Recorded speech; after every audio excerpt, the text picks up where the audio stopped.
ఉంది. బహుశా నీ జీవితం అలాంటి జీవితం ఉండిపోయిందేమో, నీ జీవితం బాగోలేదేమో, నీ పరిస్థితి బాగోలేదేమో. అయ్యా నేను అందరికి చెప్పుకున్నాను, ఎవరి వల్ల కావడం లేదు. నా జీవితం ఎలా అయిపోయిందంటే పిగిపోయిన గాలిపటం నా జీవితం అయిపోయింది. ఇదిగో కన్నీరు మధ్య కాపురం చేస్తున్నాను, నాకే మాత్రం కూడా సంతోషం లేదయ్యా అనుకునేమో. అలాంటి జీవితాన్ని కూడా దేవుడు ఒకటే సరి చేయాలి. నువ్వు దేవుని బాధపడిన మనస్ఫూర్తి ఒప్పుకోవాలి, సమస్య చెప్పేయాలి. ఇదిగో నూతన హృదయాన్ని ధరించుకోవాలి, పాపాన్ని వదిలిపెట్టాలి, గతాన్ని వదిలేయాలంటే దేవుడు వదిలిపెట్టమని వదిలిపెట్టాలంటే. అలా వదిలిపెట్టకుండా అంతే సంకలో పెట్టుకుని వచ్చామనుకో, అది నీకే నష్టం. మీకు తెలుసు, అప్పుడప్పుడు మన మందిరంలో ప్రార్థన చేసేటప్పుడు కొన్ని దెయ్యాలు ఉంటాయి. అది చెప్పే సాక్ష్యం తెలుసా, నేను ఈమెను పట్టుకుంటున్నా కానీ మందిరం దగ్గర రాగానే బయట ఉంటున్నాను, ఈమెను మాత్రం బాబు పంపిస్తున్నాను, మళ్ళీ ఈమె బయటకు రాగానే ఏమతో పట్టుకు వెళ్ళిపోతున్నాను. ఆహా తెలుసుగా అంటున్నారు దయ్యం. ఏమండి నీకే అన్న అంత తిరుగుతారు అపవాదం చూడి అందరూ ఏమంటుందో, నేను ఆమెను జస్ట్ చర్చిలోకి మంచిగా పంపిస్తాను, మళ్ళీ బయట రాగానే ఏం చేస్తాను సార్, ఆమెలో ప్రవేశించి ఈమెను ఇంటి దాకా తీసుకెళ్తాను. ఈరోజు చాలా మంది విశ్వాసాలు కష్టపడుతుంది, గమనించాలి. నువ్వు పరిపూర్ణతలోకి వచ్చి మనస్ఫూర్తిగా దేవుడి దగ్గర నీ సమస్య చెప్పుకొని, మనస్ఫూర్తిగా నీ బిడ్డల సమస్య, నీ కుమారుల సమస్య, నీ కుమారుల సమస్య, నీ భర్త, నీ భార్య, నీ కుటుంబంలో ఏ సమస్య ఉందో ఆ సమస్య ముందు ఒప్పుకోవాలి. కొన్ని కుటుంబాలు చూస్తే మనకే చాలా ఆశ్చర్యం చూస్తే చాలా బాగుంది, కానీ వాళ్ళ ఇంట్లో వెళ్తే వాళ్ళు చెప్పే సమస్యలు ఇస్తారు. ఏం చెప్పమంటారు కానీ మాకు చాలా సమస్యలు ఉన్నాయి. రీసెంట్గా గత నెలలో విజయవాడ పట్టణంలోకి వెళ్తే ఒక ఫ్యామిలీ ఫోన్ చేసి, అయ్యగారు ఖచ్చితంగా మీరు మా ఇంటికి వచ్చి పేర్చారయ్యా, ఎందుకంటే 10వ తారీఖు మన మందిరానికి వచ్చామయ్యా, ప్రారంభం నేర్చుకున్నామయ్యా, వాక్యం విన్నామయ్యా, మాకు ఆదరణ కలిగిందయ్యా, మాకు ధైర్యం వచ్చిందయ్యా, మాకు విశ్వాసం వచ్చిందయ్యా. అయ్యగారు ఒక్కసారి మా ఇంట్లోకి పెట్టి అయ్యా మా కోసం ప్రార్థించారంటే సరేనమ్మా వస్తామని ఖచ్చితంగా విజయవాడ వెళ్ళినప్పుడు వెళ్ళాము. వెళ్తే చూస్తానికి అద్భుతంగా ఉంది, ఇల్లు మంచిగా ఉంది, చక్కగా ముగ్గురు ఆడపిల్లలు ఉన్నారు, చక్కగా హ్యాపీగా బాగున్నారు చూస్తానికి. తీరా ఇక కూర్చోబెట్టారు, అయ్యగారు మీతో పర్సనల్గా మా ఫ్యామిలీ విషయాలు చెప్పొచ్చారంటే చెప్పండి అమ్మా ప్రారంభించేద్దామంటే ఒక్క 5 నిమిషాలు అయ్యారండి. 5 నిమిషాలు కాదు 50 నిమిషాలు, 50 నిమిషాలు, గంటన్నర అయినా కానీ సమస్యలు మాత్రం ఆగిపోయి పరిసలో చెప్పే సాక్షి చెప్పే మాట, అయ్యా మా ఆయన డాక్టర్, ఆర్ఎంపీ డాక్టర్, ఈ విజయవాడలో సొంత క్లినిక్ పెట్టుకున్నాడు. మంచి వైద్యం చేసే మంచి డాక్టర్గా మంచి పేరు సంపాదించాడు. పేరుకే డాక్టర్ కానీ మాకున్న సమస్య ఎవరు లేవయ్యా. చివరికి ఇప్పుడు కూడా మేము అన్నం తింటున్నామంటే మా డాక్టర్ వాళ్ళ కాదయ్యా, మా పుట్టింటి కాడ మా అమ్మ ఒక 25 కేజీల బియ్యం బస్తా పంపించింది. ఆ 25 కేజీల బస్తాతోనే నేను, నా భర్త, మా ముగ్గురు ఆడపిల్లలు, ఈలోగా ఎవరైనా చుట్టాలు బంధువులు వస్తే వాళ్ళకి 25 కేజీలు పెట్టి ఇదిగో అయ్యా ఒక అప్పు తెచ్చడం కోసం ఇంకో అప్పు తెచ్చడం, ఇంకో అప్పు. చివరికి ఇప్పుడు ఎంత అయిపోయిందో తెలుసా, 20 లక్షల అప్పు ఉంది అయ్యారు. మా వల్ల కావడం లేదు. నాకు వెన్నుపూస ఆపరేషన్ 2 సార్లు జరిగింది. ఇదిగో మా పిల్లలు చూస్తేనేమో అలా అయిపోతున్నారు, ఇదిగో వాళ్ళేమో ఎందుకు వస్తున్నారు, వాళ్ళకి ఏమి ఇచ్చాడో అర్థం కావట్లేదయ్యా. మా ఆయన చూస్తేనేమో మా ఆయన క్లినిక్ పెట్టుకున్నాడు కానీ ₹1 రావట్లేదయ్యా, ₹1 ఇంటికి తీసుకురావట్లేదయ్యా. ఏమిటి అని ప్రశ్నిస్తే నేనేం చేయమంటావు, అందరూ వస్తున్నారు, బాగు చేసుకున్నారు, వాళ్ళు డబ్బులు అయిపోతే నన్నేం చేయమంటావు అన్నారయ్యా. మాకు వాదోపవాదం వస్తుందయ్యా. చివరికి కొన్ని సందర్భాల్లో 2-3 సార్లు ఆత్మహత్యలు పాల్పడలేదు. ఎందుకు ఈ విషయం చెప్తుందంటే, చాలా కుటుంబాలు పైకి చూడటానికి బాగానే కనిపిస్తున్నటువంటి కానీ నీ అంతర్గత సమస్యలు ఉంటాయి. అవి నువ్వు ప్రభు దగ్గర చెప్పుకోవాలండి. ఆమె నీ కుటుంబంలో చాలా సమస్యలు ఉంటాయి. నీకు, నీ భార్యకి, నీకు, నీ భర్తకి, నీకు, నీ పిల్లలకి, నీకు, నీ కుటుంబానికి సంథింగ్ నీలో ఏదో పొదువు ఉండిపోయింది. ఆ పొదువు చెప్పాలంటే కానీ పొదువు అంతే దాచిపెట్టుకోవాలనుకో ఎవరి వల్ల కాదు. నిజంగా ఆ మాటలు చెప్పుకొని మనకే కన్నీరు అనిపించింది. మనకి బాగా అంత దినాది దినంగా ఏడుస్తుంది, రోధిస్తుంది. 5 నిమిషాలన్నా ఆమె 50 నిమిషాలు దాటింది. 50 నిమిషాలు ఇంకా అవ్వలేదు, గంటన్నర అయినా కానీ ఇంకా చెప్పట్లేదు. రాత్రి 10:30 అయింది. అమ్మ దయచేసి మనం ఇంటికి వెళ్దాము, ప్రారంభం చేద్దాం, ఏం కాదు నాకు ఎడవ బాగా ప్రారంభం చేద్దాం, దేవుడు ఉన్నాడు, ప్రభువు ఉన్నాడు, మీరు విశ్వసించడన్నా. లేదయ్య గారు మాకు మాత్రం నమ్మకం లేదయ్యా, మా పరిస్థితి అడగలేదు, మా కోసం మీరు బలంగా ప్రారంభించారు. గమనించాలి, ఏ సేవకుడైనా బలంగా బారగలిగి ప్రారంభం చేస్తారు, కానీ విశ్వాసం ఉన్న నీలో విశ్వాసం ఉండాలి. ఆమె ఏముండాలి? ఏ సేవకుడైనా ప్రతి విశ్వాసం గురించి బారగలిగి ప్రారంభం చేస్తాడు, బాధ్యత కలిగి ప్రారంభం చేస్తాడు.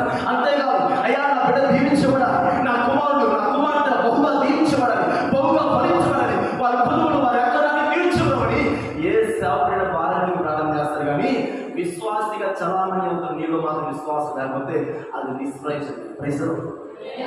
స్కూల్కి వెళ్తారండి, అందరూ వెళ్తారు. అందరికి ఫస్ట్ ర్యాంక్ వస్తే చెప్పండి, నాకు వస్తే స్కూల్కి 100 మంది వెళ్తారు, 100 మందికి ఫస్ట్ ర్యాంక్ వస్తే ఎందుకంటే రావు చెప్పాలి.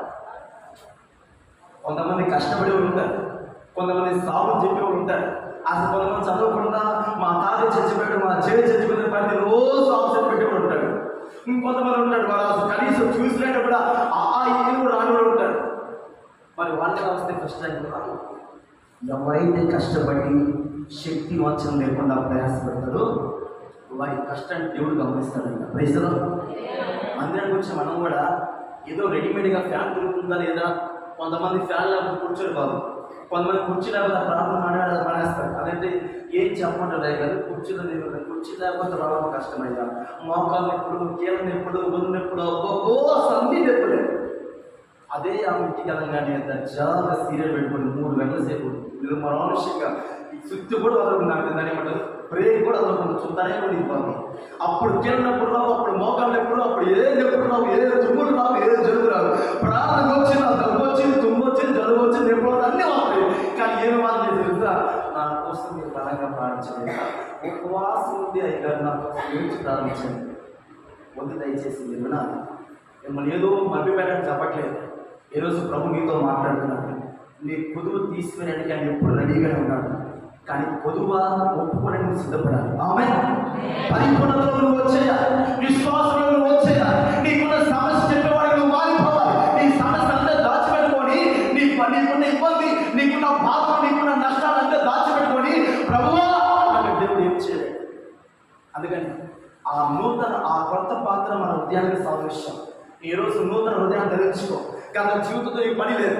నూతన తలంపులు వచ్చేస్తే, నూతన ఉద్దేశాలు వచ్చేస్తే, నూతన ప్రణాళికలు వచ్చేస్తే, ఆయన చిత్తంలో వచ్చేస్తే, ఆయన ఆలోచనలు వచ్చేస్తే, ప్రభువా నీ చిత్తం చొప్పున చేస్తున్నావు అని ఆయన చిత్తం చొప్పున వచ్చేస్తే ఈరోజు నీ వల్ల కానీ ఈరోజు నా ప్రభు చేయించిన దాకా.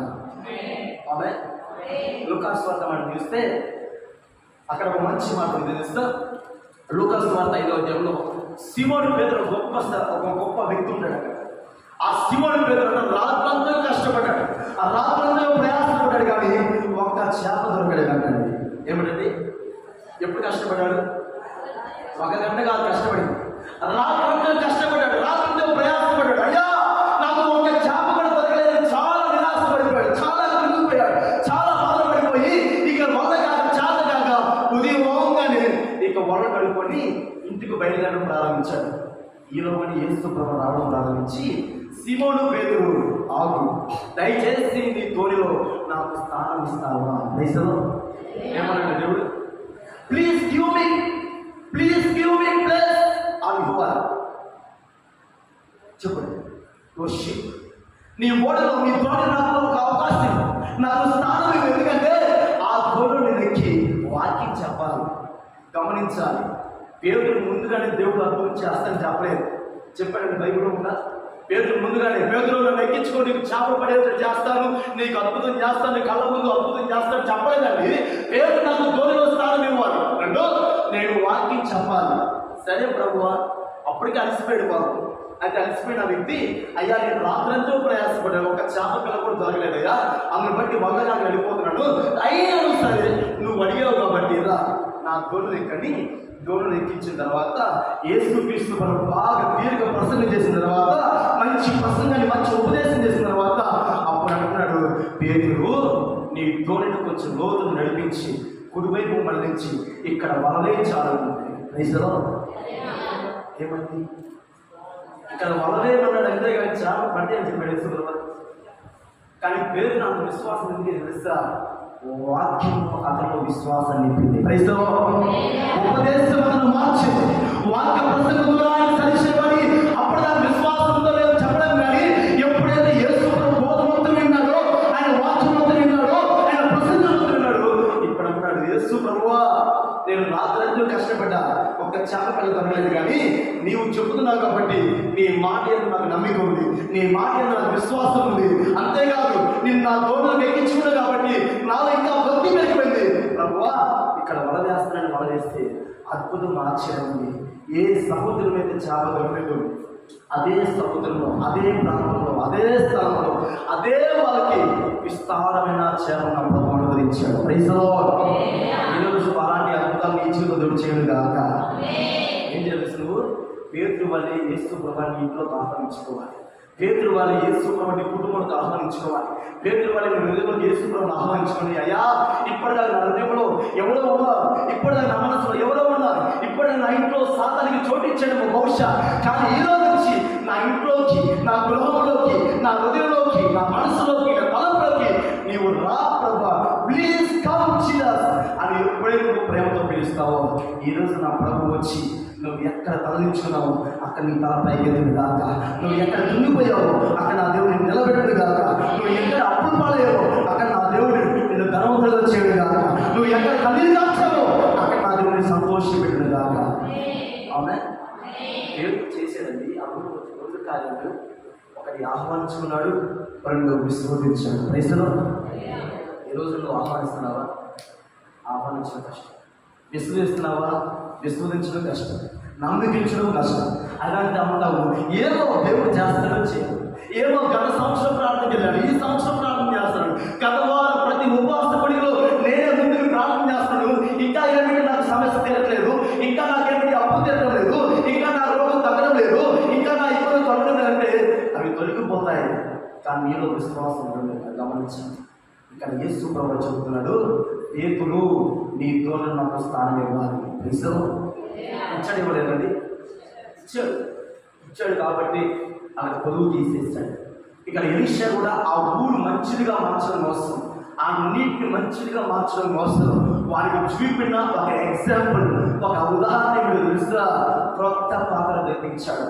ప్రియా గ్రామస్తులారా మీరు వినండి, ప్రియా దేవుడి పిల్లలు మీరు వినండి, మీ గ్రామంలో నీరు మంచిదిగా మారాలంటే ఈ క్రొత్త పాత్ర ఎలా ఉందో అలా మీరు మారాలని దేవుడు సావుడు ద్వారా ఒక సాదృశ్యంగా ఆ క్రొత్త పాత్ర చూపించాడు. ప్రజలు యేసుక్రీస్తు సాదృశ్యం. సో ఉప్పు గురించి మీకు మాట చూపిస్తాను. బైబిల్లో పరిశుద్ధ బైబిల్ నుంచి మనం చూస్తే మత్తయి సువార్త 5:13 వచ్చాడు. మత్తయి సువార్త 5:13 వచ్చిన మంచి మాట, మీరు లోకములకు ఉప్పై ఉన్నారు, ఉప్పు నిస్సారమైతే అది దేని వల్ల సారము పొందును. ప్రైజ్లో ఇప్పుడు చెప్పండి, మనం ఎలా ఉంటాం చెప్పండి, మీరు ఎలా ఉండాలి? మీరు లోకం ఉప్పై ఉన్నారు, ఉప్పై ఉన్నా నీవు విశ్వాసం ఉండాలి, ఉప్పై ఉన్న మనములో భక్తి ఉన్నారు, ఉప్పైన మనలో నమ్మిక ఉన్నారు, ఉప్పైన మనలో దేవుని యొక్క యథార్థమైన భక్తి ఉన్నారు. అసలు ఉప్పే నిస్సారమైతే అది దేని వల్ల పొందని దేవుడు క్వశ్చన్ మార్క్ చేస్తాడు. గమనించాలి, భక్తి పడుతున్న నీలోని విశ్వాసం లేకపోతే, ప్రార్థన వచ్చే నీలోని విశ్వాసం లేకపోతే, పాటలు పడే నీలోని విశ్వాసం లేకపోతే, మందిరానికి వచ్చిన నీలోని విశ్వాసం లేకపోతే, ఆరాధన చేసే నీలోని విశ్వాసం లేకపోతే నీకు నువ్వు ఎలా పొందుకున్న కార్యాలు ఒకసారి ఆలోచించేది. గమనించాలి, దేవుడు మాట్లాడుతున్నాడు, క్రొత్త పాత్రలు ఉప్పు వేసిన మరుక్షణం చేదుగా ఉన్న నీటిని, పనికి రాని నీటిని, జబ్బుగా ఉన్న నీటిని, ఎదుగో పనికి రాని, ఇక పాడి కూడా పనికి రాని ఆ నీటిని, ఎదుగో బీడు పుండుగా మారుస్తున్న ఆ నీటిని దేవుడు మధురంగా నీటిగా మార్చేసి ఎక్కడ వేసినా సరే విత్తనం పొడిచే విధంగా ఆ నేలని దేవుడు సరి చేశాడంట. ప్రైజ్లో ఇప్పటి వరకు కూడా అది అంతే నిలిచి ఉన్నది. దేవుడు నీ జీవితంలో కార్యం చేస్తే ఎప్పటికీ సజీవంగా ఉంది అనమాట. ప్రైజ్లో మీకు తెలుసా, ప్రతి మనిషికి చావు ఉంది, ఉందా లేదా? ఒప్పుకుంటా లేదు చెప్పాలి. బర్త్డే ఎంత వస్తుందో మరణం అంతే వస్తుంది, బర్త్డే ఎంత వస్తుందో డెత్ కూడా అంతే వస్తుంది. చాలా మంది చావు ఉందంటే అది నమ్మరు, చావు రావడం పక్క అది తథ్యం, అంటే అది ధనవంతుడిగా వచ్చింది, పేదవాడిగా వచ్చింది, కానీ ఒక్క దానికి మాత్రం చావు రాదు. ఏదో తెలుసా, ప్రార్థనకు చావు అండి. గట్టిగా చెప్పాలి, ప్రార్థన చావు. ప్రార్థించిన మనం రేపు రోజు కనిపించవచ్చు. ఈరోజు నేనే ఉన్నాను, నేను ప్రార్థన చేస్తే రేపు కనిపించను, కానీ నేను చేసిన ప్రార్థన మాత్రం సజీవంగా ఉంటుంది. ఆమేన్. అందుని బట్టి ప్రతి వ్యక్తి ప్రార్థన చేయాలి. నీ కుటుంబం కోసం, నీ బిడ్డల కోసం, నీ భర్త కోసం, నీ పిల్లల మార్పు కోసం, నీ పిల్లల చదువు కోసం, నీ పిల్లల ఉద్యోగాల కోసం, నీ పిల్లల ప్రవర్తన మార్పు కోసం, నీ పిల్లల ఆలోచన మార్పు కోసం, నీ కుటుంబం కట్టుకోవడం కోసం, నీ ఇల్లు కట్టుకోవడం కోసం, అప్పుడు తీరుకోవడం కోసం, సమస్య తీరుకోవడం కోసం ప్రతి దినము కూడా విశ్వాసంతో నీ సమస్య చెప్పుకుంటూ ప్రార్థన చేసి చేసే వ్యక్తిగా నువ్వు మారావా, ఈ రోజు నా ప్రభు ఈ జీవితంలో ఉన్న కొలువ ఈ రోజు దేవుడు తీసివేయగాక. ఆమేన్. కొలువు తీసినట్టు మనం ఏం చేయాలి? ఒప్పుకోవాలి, చెప్పాలి, అంతేగాని క్రొత్త పాత్ర వలె నూతన హృదయాన్ని మనం ధరించాలి, నూతన మనసులోకి వచ్చేయాలి, నూతన ఆలోచనకు వచ్చేయాలి, నూతన ప్రణాళికలకు వచ్చేయాలి. నీ చిత్తం చనిపోవాలి, దేవుడి చిత్తం పనిచేయాలి. నీ చిత్తం చనిపోవాలి, దేవుడి చిత్తం బ్రతకాలి. అలా ఉన్నప్పుడు నా దేవుడి పట్ల ఆశ్చర్యకరం చేయదు కాక. అలా రెండో మాట మీకు చూపిస్తాం బ్రదర్. పరిశుద్ధ బైబిల్ మనం చూస్తే 2 దినవృత్తాంతములు 11వ వచ్చిన పరిశుద్ధ బైబిల్ నుంచి 2 దినవృత్తాంతములు 11వ వచ్చిన అందరూ కూడా బైబిల్ తెరిచి చదవాలి. 2 దినవృత్తాంతములు 11వ వచ్చిన. రాజైన యెరొబాము ఏలుబడిలో 18వ సంవత్సరమందు అబీయా యూదా వారి మీద ఏలన ఆరంభించాడు. అతడు 3 సంవత్సరములు యెరూషలేమునందు ఏలాడు. అతని తల్లి పేరు మీకాయ. గమనించాలి. ఇక తలపై కట్టాలి. ఇక్కడ మనం చూస్తే ఇక్కడ 2వ సందర్భం మనం చూస్తున్నాం. మొదటి సందర్భంలో ఊరు ప్రజలు మొత్తం వచ్చి నాకు ఈ పొదువు మంది తీసేసే దేవుడు అద్భుతం చేస్తాడు. ఇక్కడ మనం గమనిస్తే ఇక్కడ 2వ వ్యక్తిని దేవుడు పరిచయం చేస్తాడు. ఇక్కడ 2 రాజులు ఉంటారంట. ఒక అతని పేరేమో యెరొబాము, ఇంకో అతని పేరు అబీయా. చెప్పాలి, గట్టిగా చెప్పాలి. ఈ యెరొబాముకేమో బాగా అనుభవం ఉంది. ఎన్ని సంవత్సరాలు తెలుసా? 18 సంవత్సరాల అనుభవం ఉంది. ఈ అబీయాకి 3 సంవత్సరాల అనుభవం ఉందంట. ప్రైజ్లో చాలా మంది చెప్తా ఉంటారు, అయ్యగారు నేను బాబు తీసుకుని తెలుసా 30 సంవత్సరాలు ఇక్కడ ఎక్స్పీరియన్స్. నీకు అనుభవంతో పని లేదు దేవుడికి. మీరు గమనించాలి, అనుభవంతో కాదు దేవుడు కోరుకునేది. చాలా మంది గొప్పగా చెప్పుకుంటారు, బాబు నుంచి 30 సంవత్సరాలు అయ్యా నాకు అనుభవం అసలు మా చర్చలో ఎవరు ఉన్నారో ఎప్పుడు లేదు.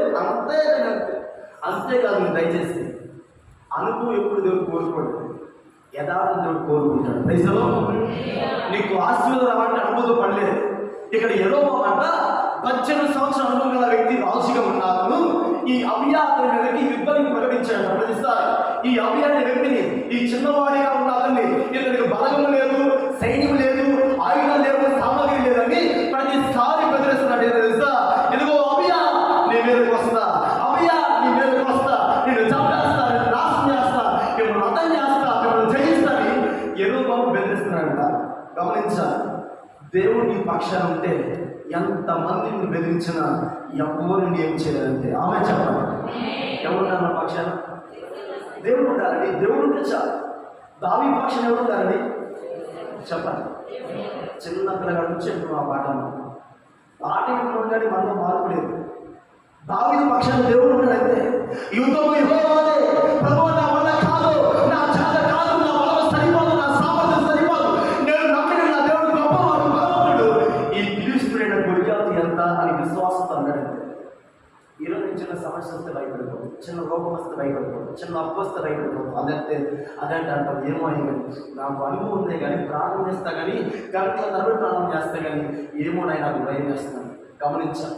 ఇక్కడ యెరొబాము కూడా 18 సంవత్సరాల గల వ్యక్తి ప్రతిసారి అభియానానికి వచ్చి ఎదురు నేను యుద్ధం చేస్తాను, యుద్ధం ప్రకటిస్తాను, మిమ్మల్ని చంపేస్తా, మిమ్మల్ని నాశనం చేస్తానంటే చివరికి అబీయా చూసి చివరికి ఒక సవాల్ ఇస్తున్నాడు. తెలుసా?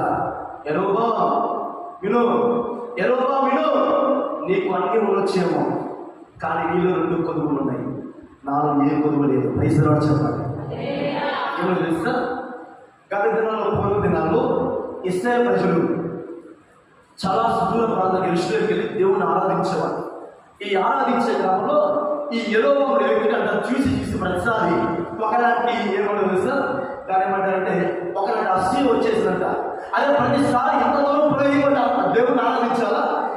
మన ఊళ్ళో లేవా కాబట్టి అంత దూరం పోయే బదులు ఇక్కడ నేను ఒక ప్రతిమ తయారు చేస్తాను, ఇక్కడ నేను కొన్ని బొమ్మలు ఏర్పాటు చేస్తాను, ఆ బొమ్మలకి ఇక్కడే వాళ్ళ మొక్కలు అంతా అక్కడ దాకా పోకూడదు. పైసలు చాలా మందికి ఇలాంటి తెలివైన ఆలోచన వస్తుంది. గమనించాలి, దేవుడిని నువ్వు మనస్ఫూర్తిగా ఆరాధించకుండా దేవుడు ఎప్పుడూ నేను దిగించాడు. ఇక్కడ యెరొబాము బయటవాడు కాదండి, దేవుడికి చెందిన వాడే, దేవుడికి తెలిసిన యెరొబాము. కానీ అతనిలో అసూయ, అతనిలో ద్వేషము, అతనిలో పగలు, అతనిలో కలహాలు, ఇదిగో ప్రతీకారం తీర్చుకోవడం కోసం వీరు ఎలాగైనా పంపించడు. వీరు పోతున్నా కొద్ది అక్కడ స్థిరపడిపోతాడు. నాకు జనం లేకపోతే ఉన్న రాజ్య పదవి పోయిందనే ఉద్దేశంతో వీరిని అంత దూరం పంపించకుండా వీరి కోసం ఆల్టర్నేటివ్గా ఒక బొమ్మను తయారు చేద్దామని కొన్ని బొమ్మలు చేయించి ఆ బొమ్మలకి ఇతరే నియమించుకొని అక్కడ ఏం చేస్తారు సార్ కొన్ని ఆరాధన చేస్తున్నారంట. చూడండి అమ్మా మీకు చూపిస్తారు.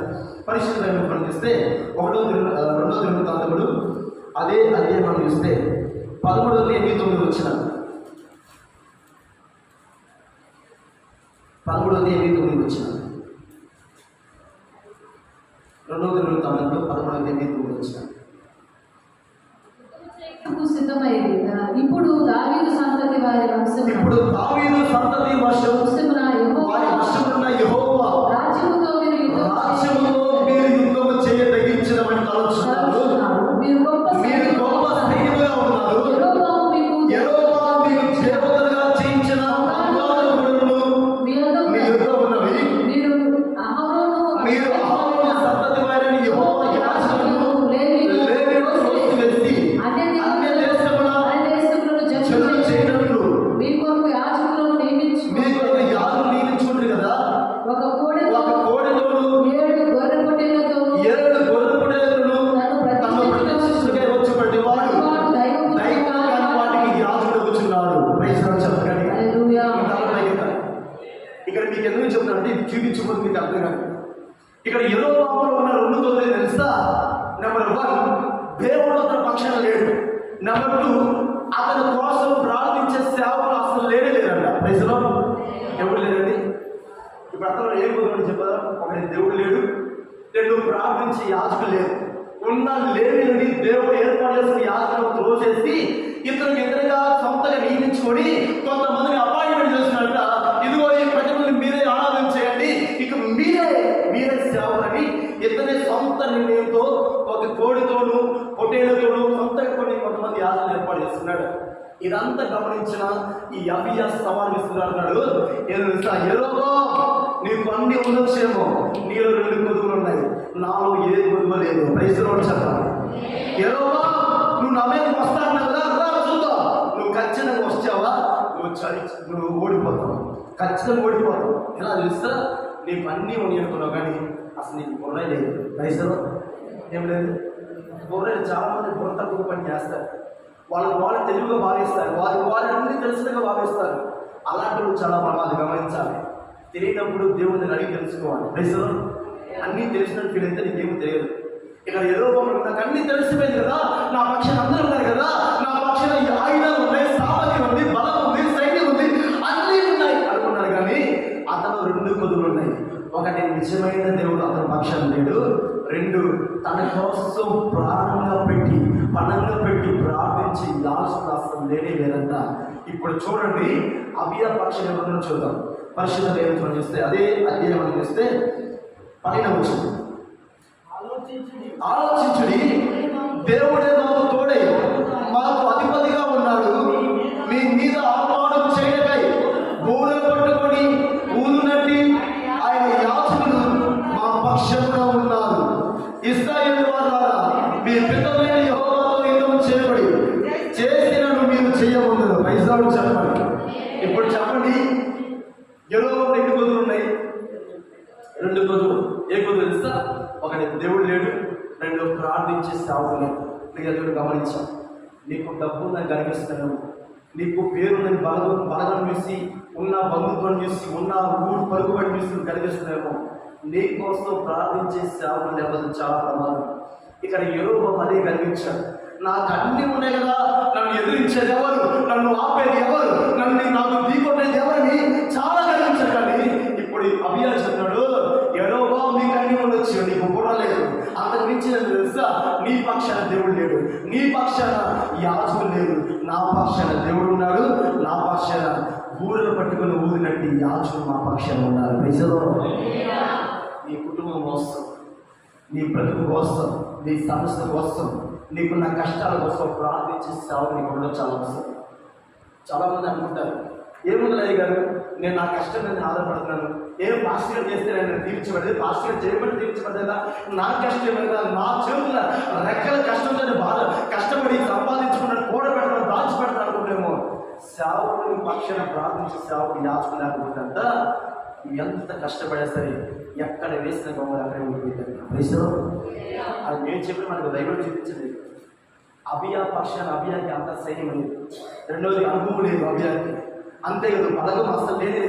కానీ అభియాకు ధైర్యం తెలుసా, యెహోవా నీకు 2 కొలువులు ఉన్నాయి, నాకు ఏ కొలువు లేదు. ఎందుకు తెలుసా, నా దేవుడు మా పక్షాన ఉన్నాడు. అంతేకాదు బూరెలు పట్టుకొని యాజకులు ఊదునట్టుగా బలమైన ఊదుతో బలమైన అదిగో ఆ యొక్క బూర ఊదుతో మా కోసం ప్రతిరోజు ప్రార్థన చేస్తున్నారు. ఆ యాజకులు మా పక్షాన ఉన్నారు. ఇశ్రాయేలు వాళ్ళని మీరు గమనించాలి. మా మీద నేను యుద్ధం ప్రకటించాను, యుద్ధం చేసినాను, మీరు చేయబోమని కాక చేయబోమని. ఎందుకు తెలుసా, మా పక్షాన ఉన్నది తెలుసా, బలహీనుడు కాదు, మా పక్షాన ఉంది బలవంతుడు. ప్రైజ్లో చెప్పాలి. మీకు తెలుసా, గత సంవత్సరం క్రితం నుంచి యుద్ధం జరుగుతుంది. ఉక్రెయిన్ రష్యా దేశం పెద్ద దేశం, చాలా పెద్ద దేశం, చాలా బహు సైన్యం ఉన్న దేశం, అంత లేటెస్ట్ టెక్నాలజీ ఉన్న దేశం. ఉక్రెయిన్ దేశం అని చాలా చిన్న దేశం. అప్పుడు ఎప్పుడో చెప్పాలంటే దేశం ఎక్కడ, రాష్ట్రం ఎక్కడ, మన ఆంధ్రప్రదేశ్ అంటే రాష్ట్రం ఎలా ఉందో అంత చిన్న దేశం అని ఉక్రెయిన్ దేశం. అలాంటి చిన్న దేశం మీదకి ఇప్పటికి కూడా రష్యా వాళ్ళు యుద్ధం చేస్తున్నా కానీ ఈ ఉక్రెయిన్ మాత్రం ఊరించలేకపోతున్నారు. ఎందుకు తెలుసా, ఉక్రెయిన్ పక్షాన దేవుడు ఉన్నాడు. చెప్పండి. ఈరోజు నీ బలగాలు నమ్ముకోవాల్సింది, నీ బంధుత్వాన్ని కదా నమ్ముకోవాల్సింది, నీకున్న పలుకుబడి కదా నమ్ముకోవాల్సింది, నీకున్న డబ్బులు కదా నమ్ముకోవాల్సింది, నీకున్న ఆస్తులు అంతస్తులు బ్యాంక్ బ్యాలెన్స్ కదా నమ్మాల్సింది. నువ్వు నమ్మాల్సింది ఆ ప్రభు నీ పక్షాన ఉన్నాడా, నువ్వు ఓడిపోతే ఆ ప్రభు నీ పక్షాన ఉన్నాడా, నువ్వు గెలుస్తావంటే ఆ ప్రభు నీ పక్షాన ఉన్నాడా, నీ కొద్దు మొత్తం తీసేస్తాడంటే. ఆమె ఇప్పుడు చెప్పండి, అభియా గెలిచాడా, యెహోవా గెలిచాడా? అభియా గెలిచాడు. కారణం తెలుసా, అభియాన్ని నేను కొనుగోలేదు, యెహోవా కొనుగోలేదు. బహుశా నీలో అలాంటి కొనుగోలేము. దేవుడిని ఆరాధించలేకపోతున్నాం, దేవుడిని ప్రార్థించలేకపోతున్నాం. మనసారి కనీసం ఆదివారం ఒక్కసారిగా ప్రార్థన రాలేకపోతున్నాం, కనీసం ఆన్లైన్ ప్రేరణప్పుడు వచ్చి కనీసం నీ సమస్యకి చెప్పుకోలేకపోతున్నాం, కనీసం ఆయన సరిగ్గా కన్నీటి ప్రార్థన చేయలేకపోతున్నాం, కనీసం విజ్ఞాపన చేయలేకపోతున్నాం, కనీసం శుక్రవారం రోజు ఉపవాస ప్రార్థన చేయలేకపోతున్నాం, కనీసం ఏకాంత ప్రార్థన చేయలేకపోతున్నాం. అలాంటి జీవితం ఉన్నట్లయితే ఈ రోజు నువ్వు తీర్మానం చేసుకో. అలాంటి కొదువు నీలో ఉన్నట్లయితే ఈ రోజు ఆ కొదువును తీసివేసు గాక. ఆమేన్. రెండోది, పక్కాగా నీ కోసం ప్రార్థించే సేవకులు నీకు చాలా చాలా అవసరం. వారు ఉండబట్టి నీ కుటుంబం ఈరోజు సజీవం కనబడుతుంది. ఆమేన్ చెప్పండి. మోషే అంట ఇశ్రాయేలు ప్రజల మీద భయంకర తెగులు, భయంకర ఒక దేవుడి కృత రగులుకునే ముందు మోషే అడ్డుపడ్డాడు. అయ్యా దయచేసి నా కోసమైనా నన్ను కొట్టైనా సరే వారి మీదకి ఆ ఊరు ఆపేశాను. ఎందుకు మోషే ప్రతిసారి చదువుతున్నారు, ప్రతిసారి గుడుగుతూ ఉన్నారు, ప్రతిసారి వారి శక్తిగా మాట్లాడుతున్నారు, ప్రతిసారి వారి రకరకాలుగా మారిపోయింది. భక్తి లేదు, ఆరాధన లేదు, స్థుతి లేదు, ప్రార్థన లేదు, విశ్వాసం లేదు. తినడం మాత్రం 3 కోట్ల మన్నా తింటున్నారు, తినడం మాత్రం 3 కోట్ల మాంసము, ఇదిగో గొంతు దాకా తింటున్నారు. అలాంటి వ్యక్తులకి భక్తి లేదు, ఆరాధన లేదు, ప్రార్థించే మనసు లేదున్నప్పుడు ఎందుకు మోషే ఒక్క మాట తప్పుతో మోషే నేను వారి మీద ఉబ్బత పంపిస్తానంటే మోషే అడ్డుపడ్డాడంటే వేస్తారా? ఎందుకు తెలుసా, మోషే యాజకుడు ఆ భారత కాబట్టి అయ్యా దయచేసి వద్దు, నన్ను బట్టి దయచేసి వద్దు ప్రభు అని మోషే అడ్డుపడ్డాడు. కాబట్టి ఉగ్రతను అడ్డు ఆపిస్తాడు. కొన్ని సందర్భాలు అయినా సరే వారి మీద వచ్చేది. ఎందుకు తెలుసా, వాళ్ళు మనస్ఫూర్తిగా తింటున్నా కానీ, కడుపు నిండా తిన్నా కానీ దేవుడు అంటే లెక్కలేదని వారికి ఈరోజు భవిష్యత్తు అలా జీవిస్తున్నామేమో. అన్ని సంపాదించిన తర్వాత, అన్ని కూడబెట్టిన తర్వాత, ఎదుగు ఆరోగ్యం బాగుపడిన తర్వాత, ఆస్తి సంపాదించిన తర్వాత, పెళ్ళిళ్ళు అయిపోయిన తర్వాత, ఉద్యోగాలు వచ్చిన తర్వాత, పిల్లలు పుట్టిన తర్వాత, పక్కన కట్టిన తర్వాత, ఇల్లు కట్టిన తర్వాత, ఇల్లు ఓపెన్ అయిన తర్వాత ఇక దేవుడితో పనిచేది అనుకునేమో. అది నీ మూర్ఖత్వం మాత్రమే. దేవుడు కావాలి, సేవలు మీకు కావాలి. ఆమె మీకు తెలుసా, అభ్యర్థి అంటే నాకు అనుభవం లేకపోవచ్చు, అనుభవానికి ఇచ్చిన గొప్పవాడు నా పక్షంలో ఉన్నాడు. ప్రజలు దావీదు నిలబడాడంటండి. దావీదు నిలబడబడి తన సొంతాన్ని చెబుతున్నారంట, దావీదు వద్దురా, వెళ్ళిపోదాం రా, నీ వల్ల కాదురా, నువ్వు కొట్టుడు రా, నువ్వు చిన్నోడు రా, నీ వల్ల కాదురా, ఎక్కడో మేకల మంద, ఎక్కడో గొడవల మంది కాల్చుకోక ఇక్కడికి ఎందుకు వచ్చావురా, అసలు ఇంకెవరు రమ్మన్నారా, నిన్నెవరు పంపించారంటే అప్పుడు దావీదు చెప్తున్నాడు, నేను గొర్రెల మంద కాయమే కాదు, గొర్రెల మంద కాస్తున్నప్పుడు ఎలుగుబంటి వచ్చి చంపేసా, గొర్రెల మంద కాస్తున్నప్పుడు సింహం వచ్చి చంపేసా. ఈ పిలిస్తుడి అంతా, ఈ కొద్ది అంతండి దేవుడిని సాధిస్తే వీడు కూడా చంపేస్తానండి. ప్రైజలో మీకు అన్నం మాట, అన్నకి నోటి నుంచి మాట రాలేదంట. అంతే దాంట్లో నోచున్నారు ప్రేక్షకులు ఏం జరిగిందో చూద్దామండి. మీరు అప్పుడు ప్రదక్షిణ చూస్తాం టీవీ ఏం జరిగింది అప్పు సీరం రేపేం జరిగింది ఆ ప్రదక్షిణ వెళ్తారే వాళ్ళందరూ ఎదురు చూస్తున్నారంట. కానీ అద్భుతం ఆశ్చర్యం, అందరూ అనుకునేది ఒకటి, దేవుడు చేసింది ఇంకొకటి. ప్రజలు ఈరోజు నీ గురించి అందరూ అనుకుంటున్నారమ్మా, లేదా వాడి జీవితం అయిపోయిందమ్మా, లేదా మా కుటుంబం అయిపోయిందమ్మా, ఇంకా లేదమ్మా ఆమె ఇంకా ఆరోగ్యం బాగుందమ్మా, లేదా ఇంకా ఆమె అప్పు తీర్చలేదమ్మా, లేదమ్మా ఇంకా ఆమె పరిస్థితి అయిపోయిందమ్మా, ఇంకా రేపు బాబు అనుకున్నారు మనం అనుకుంటారు నీకోసం. మనుషులందరూ అనుకునేది ఒకటి, దేవుడు చేసేది మాత్రం ఇంకొకటి. Praise the lord. God has a beautiful plan for each and every person. దేవుడు ప్రతి ఒక్కరి పట్ల ఒక అందమైన ప్రణాళిక కలిగి ఉన్నాడు. ఆ అందమైన ప్రణాళిక మన పట్ల నెరవేర్చాలంటే మన పక్షాన్ని ఎవరు నిలుస్తా దేవుడు ఉండాలి. మన పక్షాన్ని ఎవరు నిలుస్తా ప్రార్థించే యాజకులు సేవలు ఉండాలి మన పక్షాన్ని. ఆమేన్. ప్రతి శుక్రవారం కోసం ప్రార్థించే సేవలు అవసరం, ప్రతి ఆదివారం కోసం ప్రార్థించే సేవలు అవసరం, ప్రతి ఆన్లైన్ ప్రేరకుల కోసం ప్రార్థించే యాజకులు ఉండడం చాలా అవసరం. ఆ సేవలు లేకపోతే ఏ రోగంలో ఓడిపోతాం. అభిగా తెలవడానికి మెయిన్ రీజన్ ఇస్తా దేవుడు ఉన్నాడు, రెండు ఎవరైనా ఇస్తా యాచకుడు ఉన్నాడు. అందుని బట్టి ఈరోజు మందిరానికి వచ్చిన మనం ఈ రెండు కుదురులో ఉండకూడదు. ఒకవేళ ఉన్నట్లయితే ఈరోజు కుదురు సరి చేసుకుంటూ కాక చూడండి. ఈ మూడు మాట చూపించి వాక్యం ఇస్తుంది పరిశుద్ధ వహించి పంపిస్తే మత్తయి సువార్త 25:1-3 వచ్చింది. త్వరగా మత్తయి సువార్త 25:1-3 వచ్చింది. 10 నిమిషం వాక్యం ముగిస్తాను. మత్తయి సువార్త 25:1-3 వచ్చిన పరలోక రాజ్యం తమ దివిటీలు పట్టుకొని పెండ్లి కుమారుని ఎదుర్కొంటూ బయలుదేరిన 10 మంది కన్యకలను పోలి ఉన్నది. వీరిలో 5 బుద్ధి గలవారు, 5 బుద్ధి గలవారు, బుద్ధి లేని వారు తమ దివిటీలు పట్టుకొని తమతో కూడా నూనె తీసుకుని పోలేదు. బుద్ధి గలవారు తమ దివిటీలతో కూడా సిద్ధులలో